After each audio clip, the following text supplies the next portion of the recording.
Ladies and gentlemen, welcome back to the YouTube. We're back here again. We all know that school is stupid, and sometimes the school rules are even stupider. So today, we're going to be looking at some of the stupidest school rules that I can find on the internet. And these are all real school rules as well, because they must be real, because it's on Reddit and YouTube and the internet. Before we start, guys, thank you so much for 900,000 subscribers. We have made it. We're on the final countdown to 1 million subscribers. I know some of you guys have been there from the very beginning, and I just want to thank you from the bottom of my heart, because it really means a lot. I didn't think I'd be where I am today. So thank you so much again for 900,000. What was the dumbest school rule you had to follow in school? In my middle school, students weren't allowed to wear any clothing with a logo, symbol, or image. And I have no idea why. That is really stupid. Why? Why? School rules are just like annoying enough as it is. Sometimes certain schools add in extra ones for like no reason at all. This one elementary school had a rule where a student, if they were feeling sick, would not be able to go home or call their parents unless they had a fever or puked. We definitely had that in my school. Like, the school nurse was so horrible, and like it would be like a unwritten school rule that you couldn't go home unless you were pretty much dying. I suppose it's probably because a lot of kids would like try to get out of school and just want to go home. But sometimes if you were really unwell, they just wouldn't actually let you leave, and then you just end up dying in school. Miss, can I go to the nurse's office, please? Ow. So he goes to the nurse's office. So it's a stomach ache, huh? Yeah, it hurts so bad. Well, you don't have a fever, and you didn't throw up, and you can't stay here. I have to send you back to class. I'm sorry. Are you serious? Yeah, you know the rules. Well, this made him super mad because his stomach was actually hurting pretty bad. So he stared at her, and with incredible focus and pure dedication, he somehow managed to get himself to throw up right on the nurse.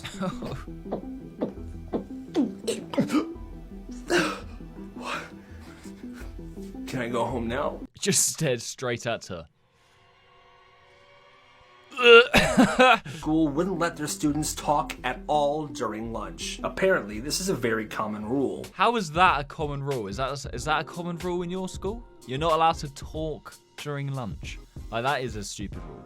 Like, you should be trying to get kids to chat to each other to improve their social skills. If everyone's just like mute, what are they trying to get out of that? There was absolutely no way that was going to happen in my school. In my school, my secondary school had 2,500 students. It was a school in the UK, so trying to get 2,500 students to shut up at lunch was just not going to happen. Especially when like 300 of those students are Year 7 Chavs.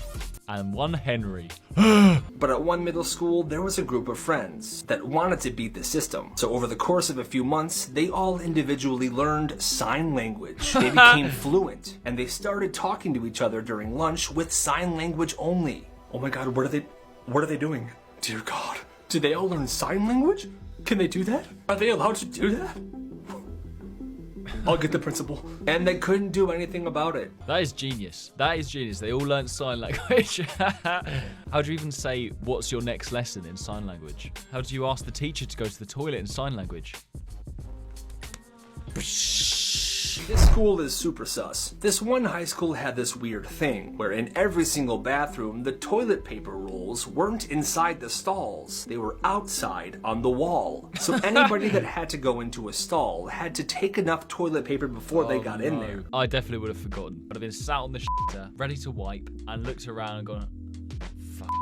I was one of the ones that did a poo in school. All right, it's normal. It's normal. And one time, I was doing a poo. It was like Year 7 or Year 8. Sitting down, I heard the door open, like, and these kids walked in, and they climbed up on the cubicle. I think they were older than me. I think they were like 2 or 3 years older than me. And they climbed up the cubicle, looked down at me, and I was just like sat here with my trousers around my ankles while doing a poo. And I looked up and I was like, and they were like, ah, you're doing a shit in school. Are you gay? And I was like,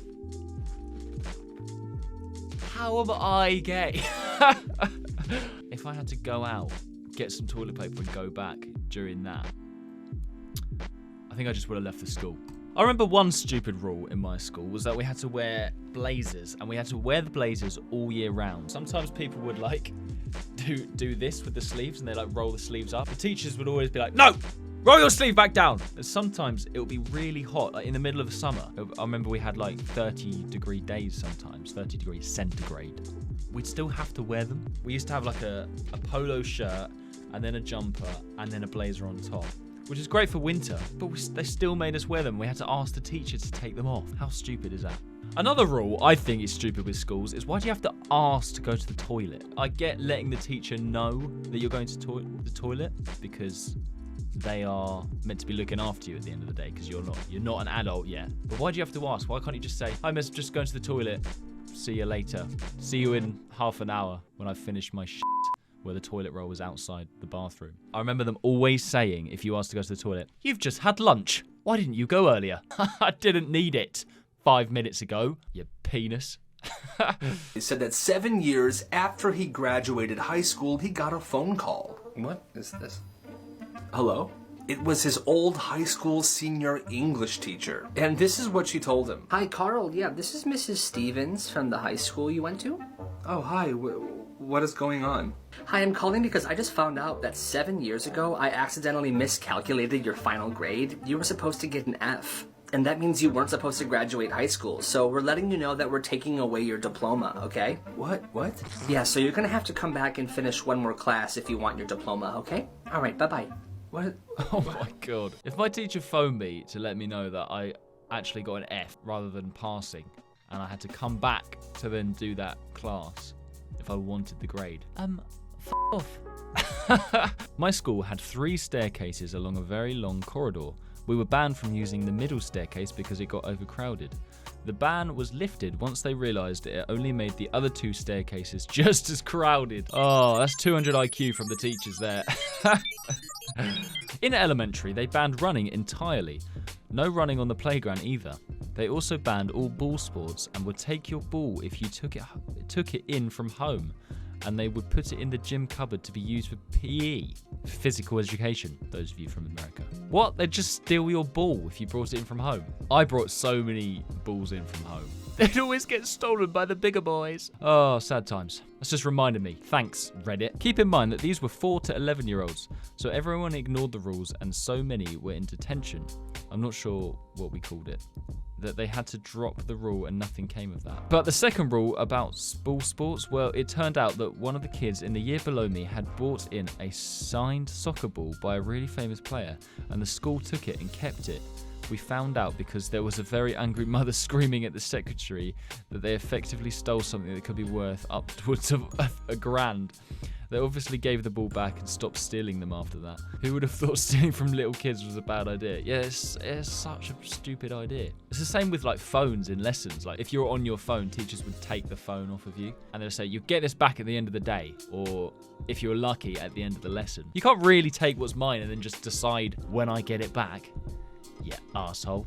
I mean, I do get it. Teachers just trying to do their job. They just want to teach the kids and have a fun day, have a fun lesson. And if kids are on their phones when they shouldn't be, it'd probably be annoying. But surely you can't take it. You can't take kids' phones. No fist bumps. No fist bumps. The reason for this was that kids might accidentally punch the other person in the face. How is that gonna happen? Oh yeah, nice one. That's just never... That's probably never happened in the history of fist bumps. No standing in circles. In grade 8, we were banned from standing in circles at recess because of potential scandalous activity going on in the middle. We stood in squares instead. Imagine a teacher just going up to seeing just a group of kids standing in a circle. "Guys, you better not be selling drugs." And then they quickly rearrange into a square instead and they go, "Yeah, that's fine. Carry on." No backpacks allowed. No backpacks to class. But purses were allowed. Girls started carrying around purses big enough to be considered a backpack, and guys got pissed so they started carrying purses too. What's wrong with having a backpack? How else are you meant to carry all the thousands of pieces of equipment you need for school? In your arsehole? My middle school banned salt and pepper from being used in the cafeteria, claiming it was too unhealthy. They still sold Mountain Dew in their vending machines though. That is priceless. I remember my school, before we did an exam once, they gave us free lunch, like just as brain food, and they called it brain food. It was a hot dog, an unhealthy hot dog. And finally, nobody can score 100%. We have percentage grades, and if you earned 100% in a class for the semester, you would be dinged down to 99% because only God is perfect. As far as I know, this was not an official rule, and I only know of it happening once to the girl who eventually became our valedictorian. Don't know what that is. But that was the reasoning she was given. It was a Catholic girls' school, and there were a lot of other weird, strictly enforced rules. But that rule will always take the cake for me. That is ridiculous. So it was a religious school, and they didn't like you scoring 100% on the test because only God is perfect. That's not a school I want to go to. Not that I ever got 100% on a test. And believe me, I didn't. I was thick. But that just seems stupid, doesn't it? I love how every school has the rule of no chewing gum. I can guarantee you, if you look under the tables of any table in any school, there will be at least one piece of chewing gum stuck underneath it. I don't know what it is. It just looks horrible. Have you ever looked under the tables in one of your schools? It's just a sea of gum. Okay, that's going to be it for today's video, guys. I hope you guys enjoyed. It was really interesting looking at some random stupid school rules. Like, these are stupid. Let me know in the comments. Does your school have any stupid school rules that I've not heard of? Thanks for watching, guys, and I will see you in the next video. Fist bump. Oi! Subscribe! Oh God, please subscribe! Subscribe! Subscribe! Subscribe!